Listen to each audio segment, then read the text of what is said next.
सभी को नमस्कार। मैं कौशल कुमार और स्वागत है आपका हमारे चैनल स्टडी विद कौशल में। तो चलिए, आज दूसरा टेस्ट है और मैंने टेलीग्राम पे आपको होमवर्क दिया था ज्योग्राफी का दूसरा वीडियो देख के आने के लिए। और पहला और दूसरा वीडियो जो है वो मैंने पढ़ाया है भारत एवं इसके पड़ोसी देश के बारे में। तो चलिए, पेन और पेपर लेकर बैठ जाइए और मैं प्रश्न पूछना स्टार्ट करता हूँ। आप लोग आंसर देना स्टार्ट कीजिए। तो सबसे पहला आंसर है, अंकलोस के अनुसार कितने जोन में मैरीटाइम रीजन को डिवाइड किया गया है। ठीक है, और तीनों रीजन का कितना कितना समुद्री मील होता है जिस पर देश अपना अधिकार दिखा सकता है, वो आपको कमेंट करके बताना है। ठीक है, भारत मालदीव की समुद्री सीमा और भारत श्रीलंका की समुद्री सीमा कितनी है वो कमेंट कीजिएगा। भारत और श्रीलंका के बीच की जो सीमा है उसे कौन सा जल संधि कहा जाता है, कमेंट कीजिएगा। अगला क्वेश्चन लिखिएगा, हाँ, कितने राज्यों से कर्क रेखा गुजरती है और कौन कौन से राज्य हैं उसको कमेंट कीजिएगा। और कितने राज्यों से भारतीय मानक समय गुजरती है और कौन कौन सा राज्य है वो कमेंट कीजिएगा। ठीक है, कर्क रेखा 23.5 डिग्री उत्तरी अक्षांश होता है और भारतीय मानक समय जो है 82.5 डिग्री पूर्वी देशांतर होता है। तब कमेंट कीजिएगा कि कर्क रेखा और भारतीय मानक रेखा कहाँ पर मिलती है, उस जगह का नाम बताइएगा। अगला क्वेश्चन है आपका, हाँ, अगला क्वेश्चन है, भारत की जो स्थलीय सीमा है उसकी लंबाई और तटीय सीमा की लंबाई कमेंट कीजिएगा। तो टोटल सीमा की लंबाई भी आप बता दीजिएगा, स्थलीय और तटीय को ऐड कर देंगे। लेकिन अभी देखिएगा, नया जो डाटा आया है उसमें तटीय सीमा की लंबाई को बढ़ा दिया है, 11,000 कुछ कर दिया है। पहले कम था, बढ़ा दिया 11,000 कुछ कर दिया, वो भी एक बार देख लीजिएगा। ठीक है, अब देखिए, अब आप लोग कमेंट कीजिए, सबसे लंबी तटीय रेखा किस राज्य की है और सबसे छोटी तटीय रेखा किस राज्य की है, वो आप लोग कमेंट कीजिएगा। अगला, क्षेत्रफल में सबसे बड़ा राज्य और क्षेत्रफल में सबसे छोटा राज्य कमेंट कीजिएगा। और जनसंख्या में सबसे बड़ा राज्य और जनसंख्या में सबसे छोटा राज्य वो भी कमेंट कीजिएगा। अगला क्वेश्चन है, सबसे बड़ा जिला, दो सबसे बड़ा जिला का नाम कमेंट कीजिएगा और सबसे छोटा जिला का नाम कमेंट कीजिएगा। वैसे सबसे छोटा जिला मैं बता देता हूँ, सबसे छोटा जिला है माहे, जो कि पुदुचेरी का जिला है। तो आपको कमेंट करना है पुदुचेरी में टोटल कितना जिला है, और पुदुचेरी का जो जिला है वो एक स्टेट में नहीं है, 3 स्टेट में डिवाइडेड है ना। 4 जिला है 3 स्टेट में, और चारों जिला का नाम आपको कमेंट करना है। अगला क्वेश्चन है, ऐसा कौन कौन सा यूनियन टेरिटरी है, मतलब ऐसा कौन कौन सा केंद्र शासित प्रदेश है जहां पर मुख्यमंत्री बैठते हैं, यानी कि सीएम है। ऐसे तो केंद्र शासित प्रदेश में उपराज्यपाल होते हैं, लेकिन 2 ऐसे केंद्र शासित प्रदेश हैं जहां पर मुख्यमंत्री बैठते हैं, तो वो आप कमेंट करके बताइएगा। अगला, जम्मू कश्मीर और लद्दाख को केंद्र शासित प्रदेश कब बनाया गया, और तेलंगाना जो है वो आंध्र प्रदेश से कब अलग हुआ, डेट आपको बताना है। मैंने आपको बताया था कि छत्तीसगढ़, उत्तराखंड और झारखंड, ये तीनों जो है 2000 में डिवाइड हुआ है। तीनों का डेट बताइएगा। CUJ मैंने आपको ट्रिक बताया था इसका वीडियो में, आप लोग कमेंट करके बताइएगा छत्तीसगढ़ कब अलग हुआ है, उत्तराखंड कब अलग हुआ, झारखंड कब अलग हुआ है, और किससे अलग हुआ, कौन से राज्य से अलग हुआ, वो भी आप लोग कमेंट कीजिएगा। ये कमेंट कीजिएगा, दादर नगर हवेली और दमन और दीव को मर्ज कर दिया गया है। पहले दोनों अलग अलग था, अलग अलग केंद्र शासित प्रदेश था, अब दोनों एक ही केंद्र शासित प्रदेश में आ गया है। अब दोनों की राजधानी बताइएगा, दादर और नगर हवेली की राजधानी और दमन दीव की संयुक्त राजधानी क्या है। आगे आते हैं, अब आप लोग मुझे बताइएगा कि दुनिया की 5वीं सबसे बड़ी सीमा और भारत की सबसे बड़ी स्थलीय सीमा कौन सी है, कमेंट कीजिएगा। दुनिया की सबसे बड़ी सीमा कौन से 2 देशों के बीच की है, ऐसे USA कनाडा की है, लेकिन कितना किलोमीटर है वो कमेंट कीजिएगा। आगे बात करें तो भारत और नेपाल के बीच की जो स्थलीय सीमा है वो कितनी है, कमेंट कीजिएगा। अगला, बॉर्डर सिक्योरिटी फोर्स जो है BSF, उसकी स्थापना कब हुई थी, उसका मुख्यालय और उसका मोटो, ये तीनों आपको कमेंट करना है। अगला, असम राइफल्स का स्थापना कब हुआ है और असम राइफल्स का पुराना नाम क्या है।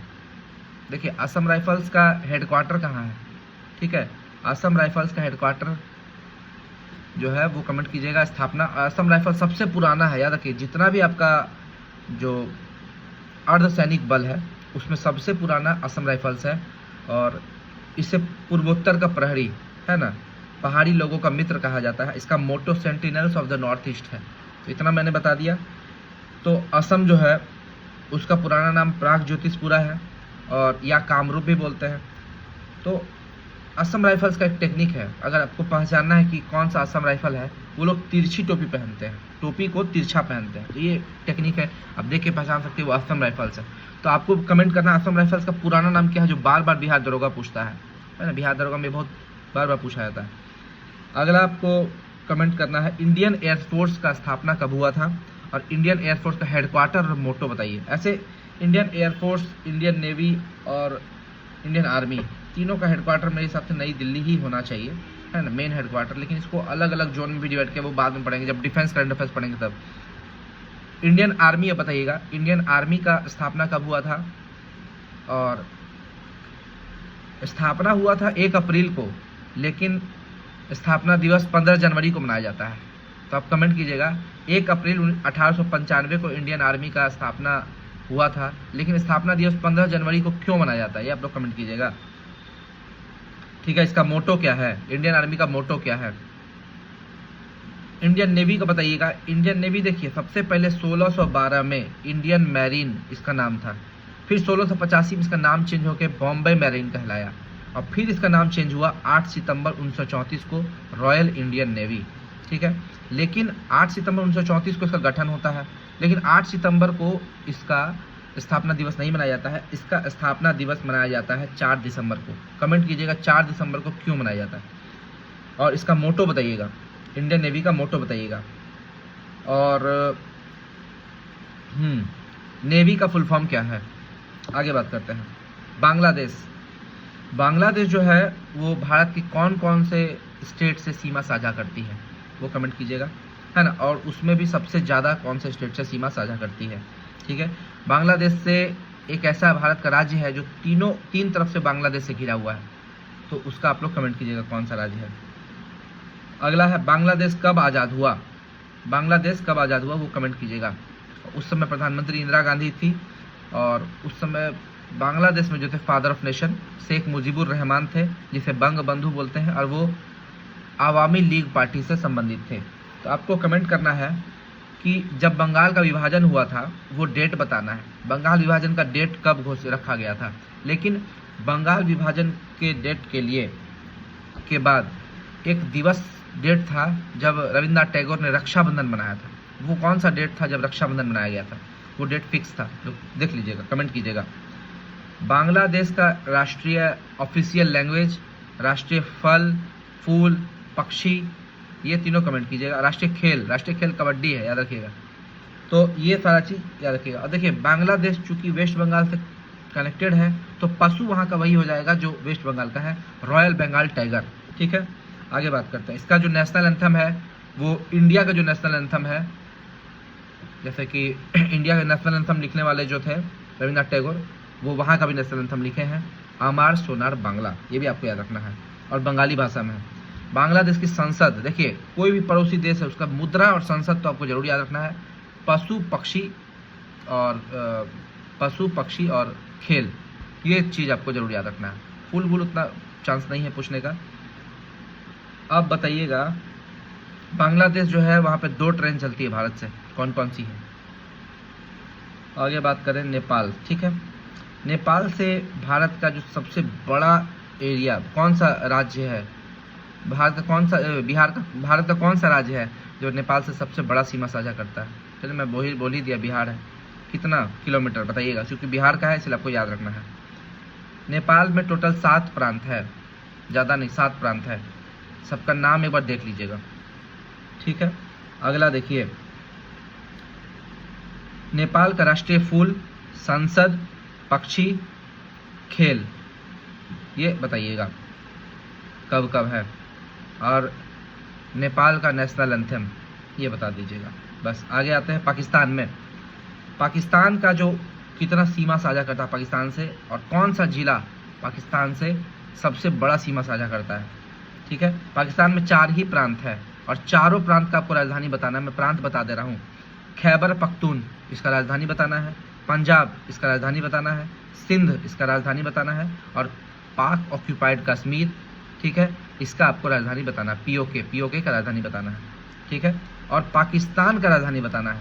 ठीक है, ऐसे पाकिस्तान का राजधानी पहले अलग था, लेकिन 1967 में इसका राजधानी बना है इस्लामाबाद, ये याद रखना है।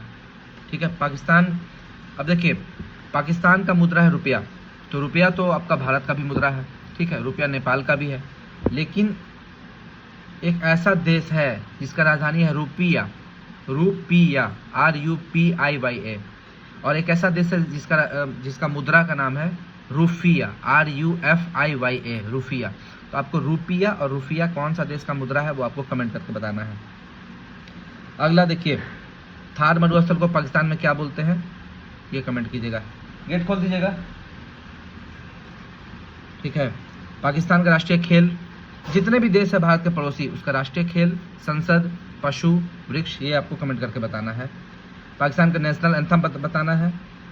उसके बाद आपको बताना है, हाँ, जितनी भी नदियां हैं, सिंधु, झेलम, चिनाब, रावी, व्यास, सतलज, इस सब का आपको पुराना नाम बताना है, मतलब पुराना नाम इसका क्या था। भारत पाकिस्तान युद्ध 3 बार हुआ है, और तीनों बार कब कब हुआ वो आप लोग कमेंट कीजिएगा। ठीक है, और उस समय प्रधानमंत्री कौन कौन थे, राष्ट्रपति कौन कौन थे, मतलब नहीं, उसमें प्रधानमंत्री कौन कौन थे, भारत के और पाकिस्तान के, तीनों आपको बताना है। अब चीन का बात करते हैं, तो चीन में टोटल 26 प्रांत है, नाम याद रखने ही रखना है। चीन कब आज़ाद हुआ वो डेट बताइएगा। चीनी क्रांति कब हुई वो बताइएगा। उसका आप लोग बताइएगा चीन का राष्ट्रीय पशु, पक्षी, वृक्ष, खेल, ये सब आपको कमेंट करना है। उसके बाद बात करें ब्रिक्स जो देश है, ब्रिक्स देश की करेंसी क्या है। ब्रिक्स देश में भारत भी है और चीन भी है। ब्रिक्स देश की करेंसी आपको बताना है। और ब्रिक्स देश में 5 देश है, पांचों का करेंसी R से स्टार्ट होता है, जैसे भारत का रुपया, चाइना का क्या है बताइए, चाइना का रेनमिंगबी है। उसी तरह 5 देश है ब्रिक्स में, BRICS, 5 देश का करेंसी आपको बताना है। और 5 देश का करेंसी R से स्टार्ट होता है, इसलिए इसको 5R करेंसी भी कहा जाता है। तो 5 का करेंसी आपको बताना है। ठीक है, नेशनल एंथम चीन का बताना है। ठीक है, अब आप बताइएगा अफीम युद्ध, देखिए चाइना जब पढ़ रहा है तो 3 अफीम युद्ध हुआ था अंग्रेजों से, तो तीनों अफीम युद्ध का आपको डेट याद रखना है, क्योंकि BSSC CGL का पहला एग्जाम में अफीम युद्ध पूछा गया था। अफीम युद्ध आपसे पूछा गया था। अब BSSC का मेंस में आपको चीनी क्रांति में पूछा गया था कि कौन सा वंश को समाप्त करके कौन सा वंश बना था, ऐसा क्वेश्चन था। तो आप एक बार देख लीजिएगा, सन्यात सेन जो है, चीनी क्रांति 1911 में हुआ था, और इससे सन्यात सेन जो है इससे संबंधित थी। किस पार्टी से संबंधित थी, क्या हुआ, कैसे हुआ, है ना, कौन कौन सा वंश था चाइना में, वो देख लीजिएगा। चीनी क्रांति जरूर देख लीजिएगा। हाँ, चीन का दीवार वगैरह देख लीजिएगा, किसने बनाया था, चीन का दीवार का जो हिस्ट्री है वो देख लीजिएगा। ठीक है, आगे बात करते हैं म्यांमार जो है उसका संसद का नाम बहुत अजीब है, पाइथू हटाओ। तो ये थोड़ा सा इस टाइप का क्वेश्चन पूछेगा, आप फंस जाइएगा। म्यांमार की मुद्रा, खेल, है ना, उसका पशु, ये सब आपको याद रखना है।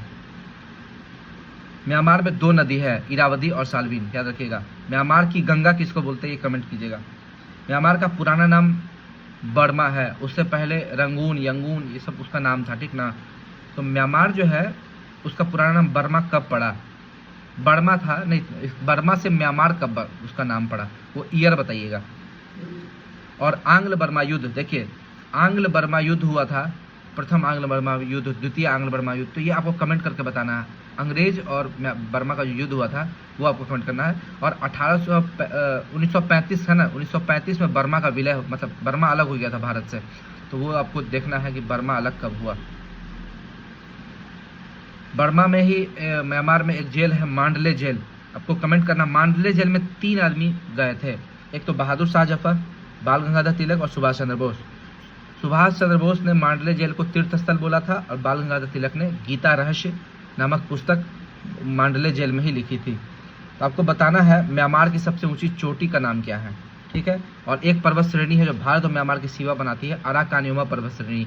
और यही अराकानियोमा पर्वत श्रेणी जब आगे बढ़ती है तो ये अंडमान निकोबार द्वीप समूह बनाती है, ठीक है। अब आपको बताना है अफगानिस्तान का जो सीमा है वो भारत का सबसे छोटा सीमा है, 106 किलोमीटर, ठीक है। तो अफगानिस्तान को स्वतंत्रता कब मिली थी वो आपको बताना है। भारत और अफगानिस्तान के बीच की सीमा को क्या बोलते हैं, भारत पाकिस्तान के बीच की सीमा को क्या बोलते हैं, और भारत और चाइना के बीच की सीमा को क्या बोलते हैं, आपको कमेंट करके बताना है। अफगानिस्तान की मुद्रा, संसद, राष्ट्रीय खेल, राष्ट्रीय पशु, ये सब आपको कमेंट करके बताना है। आगे आते हैं भूटान के बारे में। भूटान की संसद, मुद्रा, राजधानी, ठीक है, और भूटान कब आज़ाद हुआ ये आपको कमेंट करके बताना है। भूटान की राष्ट्रीय भाषा है जोंखा, जोंखा, ठीक है। और भूटान जो है पहले मतलब एक राजतंत्र हुआ करता था। तो भूटान का संविधान किस वर्ष अपनाया गया वो ईयर आपको बताना है, ठीक है। आगे बात करते हैं श्रीलंका। श्रीलंका की 2 राजधानी है, दोनों राजधानी कमेंट कीजिएगा। श्रीलंका कब आज़ाद हुआ, मुद्रा, श्रीलंका में 2 भाषा बोला जाता है। 10th में एक चैप्टर था इसी पे रिलेटेड था, सिंगली और तमिल, है ना, देख लीजिएगा। 2 ही भाषा बोला जाता है श्रीलंका मेनली। और श्रीलंका का फूल, राष्ट्रीय फूल क्या है, खेल क्या है, पक्षी सीलोन है वहाँ पे, सीलोन, इसको जंगली मुर्गी बोलते हैं, है ना। श्रीलंका का पुराना नाम भी सीलोन था और उसका पक्षी भी सीलोन है, इसलिए इसको याद रखना जरूरी है। श्रीलंका में एक जनजाति रहती है, वेद्दा जनजाति, बार बार एग्जाम में पूछता है, ये भी आपको याद रखना है। श्रीलंका का और एक चीज़ देखिएगा, नदी महावेली गंगा, है ना, आपको याद रखना है। मालदीव का बात करें तो 8 degree channel, 9 degree channel, 10 degree channel आपको याद रखना है। 8 डिग्री चैनल मालदीव मिनिकॉय के बीच में है, 9 डिग्री चैनल मिनिकॉय लक्षद्वीप के बीच में है, 10 डिग्री चैनल आपको बताना है। और डक्कन पैसेज आपको बताना है, कोकोआ पैसेज भी आपको बताना है, कोकोआ चैनल, है ना। ये सारा चीज़ आपको याद रखना है। आगे है मालदीव की राजधानी, मालदीव की मुद्रा, मालदीव का संसद, और मालदीव में एक भाषा बोली जाती है धीमेदी भाषा। अगर पूछ दिया एग्जाम में तो फंस जाइएगा, तो इसलिए आपको ये सब चीज़ याद रखना है। मालदीव का जो नेशनल धर्म है वहाँ का वो मुस्लिम है, मुस्लिम धर्म वहाँ पे है। तो ये भी आपको कमेंट करके बताना है कि मालदीव में 1000 ज़्यादा कोरल रीफ हैं और मालदीव से भारत तटीय सीमा साझा करती है। तो भारत और मालदीव के बीच में तटीय सीमा की लंबाई कितनी है, और भारत और श्रीलंका के बीच में तटीय सीमा की लंबाई कितनी है, ठीक है। तो ये था हमारा इसका भारत और पड़ोसी देश का वीडियो। तो कैसा लगा आपको मेरा वीडियो? अगर आपको मेरा वीडियो अच्छा लगा हो तो मेरे चैनल को लाइक शेयर और सब्सक्राइब कीजिएगा, ज़्यादा से ज़्यादा लोगों को वीडियो फैलाइएगा। धन्यवाद।